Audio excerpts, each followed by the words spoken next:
さすがに酸化炭素も吸ってくれたらよかったのに。忙しすぎでね。おかしい。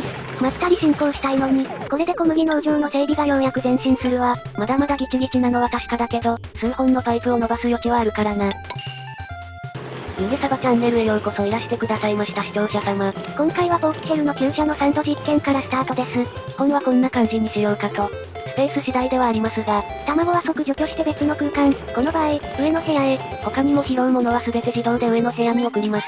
他にも卵がある場合は入り口のドアをロックします。が、今のままだと室内に隊員がいて卵が生まれた場合、ドアをロックされて出られずボコられます。なので人感センサも追加します。閉じ込められた挙句にボコられるとかどういう拷問だ。あまりにも古典的すぎて逆に新鮮だわ。さて、基本的な方向性はこれで良いとして、ここまでボークシェルを持ち込まなかった最大の理由、ご飯問題ね。マジで困ってるんだよな。汚染土の供給元がなくてですね。一応、お腐れご飯なんかがたまには出ますけど、とても養える規模ではない。現在、うちのコロニーにはヘドロが75トンあります。おおよそ1000食分ね。8頭だと逆30サイクルほどで食い尽くすわ。見切り発車にしかならんよな。そもそもさ、野生のチェルって何を食べて生きてるわけ？言われてみれば謎である。塩バイオームにはチェルのご飯なんてないよな。そこの謎を解いたら楽に飼育できないかね？そういうゲームじゃないだろ。もしくはいっそ、ご飯は少なく世代交代を繰り返させるとか。手間かけるのに頭数が少ないんじゃ利益が薄いだろ。困った困った。簡易的ですが排気室を準備してます。排気用のパイプを5本も引っ張るよりもここで1本にまとめようという魂胆です。天然ガス発電機を移動させて、開いたスペースにねじ込みます。ミニポンプで吸い取る予定。別に溢れても困らないので、ドアは特に施錠もしないです。さすがに酸化炭素も吸ってくれたらよかったのに。いけるか？調べろ。あった、1日で汚染酸素50キロ。そのうち95%のヘドロを出すって。ということはパフ3頭でシェルを2頭も買えるじゃん。汚染酸素はボトル化して置いておけばよいし、循環型で飼育の環境が作れるかも。ってなわけでパッ厩舎を取り急ぎ整備します。自動的にシェルの厩舎もこの辺になるな。温度や大気にも気を配らないとね。さて、残る問題は自動化だな。基本的にパフ選手のヘドロはここに持ち込みたいんだが、天然のヘドロと区分けができないのが痛いわ。病原菌センサで入れなくするとかかね。それしかなさそう。逆に汚染されてるヘドロを食べてもらうってのはどうよ？大丈夫なのそれ？いけるんじゃないかね。それがやれるなら、ヘドロバイオームの攻略とシェルの飼育が並行で成立しそうだけども。ここってコロニーの左下なわけじゃん。そうだけど、何を言わんとしてるかわかるけども、左下のヘドロも掘ってみるかね。間欠泉が埋まってるから、掘ってもいいかなとは思うけど、実は下層へのアプローチで少し困っててさ。何かあったっけ？熱水の塩水を突っ切るか、寒冷バイオームを突っ切るかの2択でさ。それは、まあ普通にどっちも嫌なやつね。スーツの脱着線は先に伸ばしたいし。まあ掘っても良いのか、な。ところで、気になったんだが、どうしたの？ポークって英単語は結構、厄介だったりする。もしや、英語のまとめ見たら案の定だったわ。作って意味の方か。全くややこしい。ってことでポークシェルは豚さんではありませんでした。余談ですが、海外ファンタジーの食事シーンでこの翻訳ミスをして発売した小説を知ってます。見たことがないご飯が出てきて事態に気づいたという。シェルはなんて呼ぼう？カニさんでよいだろ。そうっすかね。ハサミのことか言われてるしな。天然ガス発電機用の排気室、というか、吸気用の排気ためが完成間近です。ここで5台分の排気をまとめて、ミニ吸気ポンプで吸ってすぐ下の隙間にパスします。これでうねうねとのたうっていた5台分の排気パイプが1本になります。口から出任せから開始した代物ですけど、悪くないのでは？そもそもここに隙間を置けば良いだろうと思われそうですけど、隙間にはこのエリア自体をお任せしてます。ですのであまり上の方にいてもらうと困るのです。これで換気パイプについては一応の解決で良いのかしらね？良いんじゃないかね。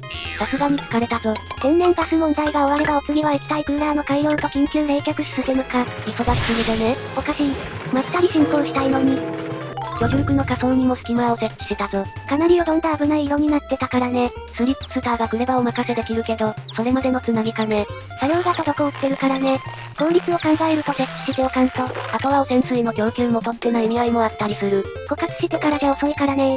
特にアバーどんぐりが増えない問題が絡むし。この隙間からの汚染水は、液体クーラー空間の真下の貯水槽に送られます。酸素の供給源にもなってるやつね。冷却した液体クーラーの部屋の元蒸気を本来のスペースに誘導するぞ。あとはもろもろの工事で終わりか。一応、コロニー崩壊の危機は去ったかな？ここまで来れば大丈夫だろう。あとは水自体が残りの蒸気を冷やしてくれるだろうし。それが終わったら一部の配管の張り直しと、冷却用輻射パイプのデザインね。視聴者様からコメントでいただいた、真空断熱も追加したいけど、スペース的にどうかな。場所を限定して運用しても良いのでは。左右の壁と下の空間とかなら斜め彫りでなんとかやれるだろうし。そうしようかね。左側の経路になっていた天然ガスパイプのメイン、サブ経路の自動切り替えももう実完了ね。これが終わればあとは適当に合流させれば、とりあえずの稼働ができるな。いやー、排気パイプをまとめておいてよかった。取り回しに悩まなくて済むだけでもありがたいわ。どうしようもなくなってたからな。挙句には熱水の間欠泉からの小麦農場に関連した酸素のパイプが通せなくて止まってたし。これで小麦農場の整備がようやく前進するわ。まだまだギチギチなのは確かだけど、数本のパイプを伸ばす余地はあるからな。これでハンピー組んで冷やした酸素をコロニーに送れるようになれば、藻が枯渇してもまあ安心ね。汚染酸素をパッ経由でヘドロにしてもらって、それを藻に戻してもよいしな。なんだろうねこの問題の連鎖感。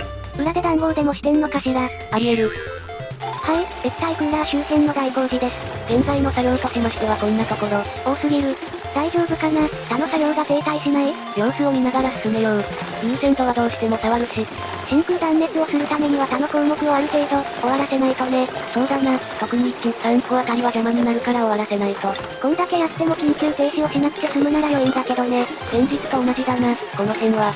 医者の出番はない方が良いってやつだ。緊急停止のテストが終わるまで4は終わらないのか。手直しするたびに真空かなんかやだからな。これ50サイクルくらいかかるんじゃないの？それで済むかな。より。まあ今は喫緊の課題はそんなにないし、天然ガスの枯渇も終わったから、今のうちに進めて良いんじゃないかな。これが終われば配電網の見直しやら、神さんいらっしゃいやら、ヘドロ戦争やらだからね。気がめいるかと思ってたけど意外とワクワクしてきた。本作が向いてる生活してるわね。さて、ごちゃごちゃしてるけど残作業を文字化してゴールがはっきりしたな。天然ガスの配管問題が片付いたし、次回あたりは小麦農園にも着手できると良いな。さて、緊急停止の仕組みですが、スイッチから引いてきたワイヤと、温度センサのワイヤでオア回路を通します。スイッチがオンならクーラーが止まりつつ、遮断機が解放されて冷媒がクーラーの空間、蒸気室の輻射パイプに流れ込みます。これで蒸気の温度を奪う予定ですが、その温水をどこに放り出そうか思案中です。基本的に動かない装置だから、この熱量を活用とか考えない方が良さそう。素直に25度くらいを目安にして、脱煙してコロニーにぽいで良さそうだけど。脱煙装置周りも今見るとごちゃついてんのよね。あそこもみっちみちだからな。広い空間に張り直したいが、あの辺ってまだ空間的に余裕があるはずだから、動画にせずに整備しても良いかもね。それも良いな。再整備とか見ていただいても暇かもわからんし。カメラがちょうど、パッ急車に来てくれた。こんな風にしてみます。左の空間が汚染水の貯水池です。パフ選手の落とし物がドボンしないように、タイルで蓋をする予定です。おっとやけどが発生した。クーラーがもう動いてるのか。止めないと。ああ、パイプの流れを確認するために動かしたんだった。電力の配線を切っちまおうかな。切断ツール超便利。あれはマジで便利。切断するだけで解体しないので、接続に隊員を必要としない。もうチートと変わらんよな。あれ。サンドボックスのインスタントビルドと同じ効果と格差入る。緊急に停止したい施設なんかにも超有効だからね。あれ、存在を知るともう手放せない気がする。するだって言われないかな？さすがに大丈夫だろう。よし、そろそろ締めましょう。はいよ。ご視聴いただき、誠にありがとうございました。